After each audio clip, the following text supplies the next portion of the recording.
What is the nicest thing a stranger has done for you? It was already a brutal day. I'd been in the airport for hours with delay after delay. The flight was supposed to take me home in time for my son's first birthday. I'd promised my wife I'd be there.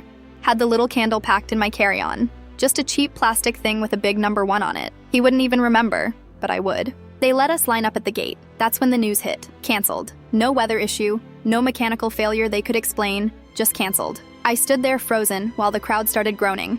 People calling loved ones, others making a beeline for the service desk. I joined the mess of people swarming the United counter like bees around a dropped soda. By the time I got to the front, I already knew this was going to be hell. I was checking flights on my phone while waiting. There were still options. Not perfect, not direct, but they'd get me home. Showed them to the woman at the counter. She barely glanced at my screen. No, sir. Nothing available today or tomorrow. Everything's booked. I told her it was my son's first birthday. I told her I didn't care about connections or layovers or middle seats. I told her I'd sit in the back by the toilet and not even ask for water. She repeated the same answer like a robot. I started to panic. I asked to talk to a manager. She said the manager would tell me the same thing.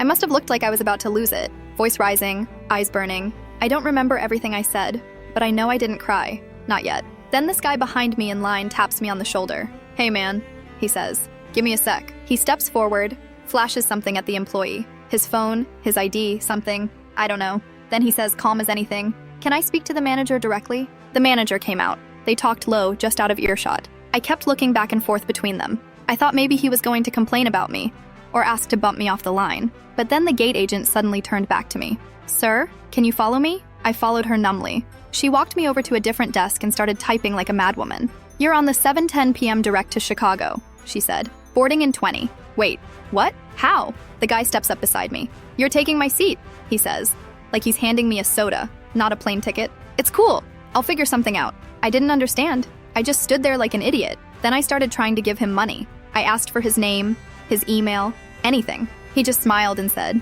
"Nah, man, I've been there.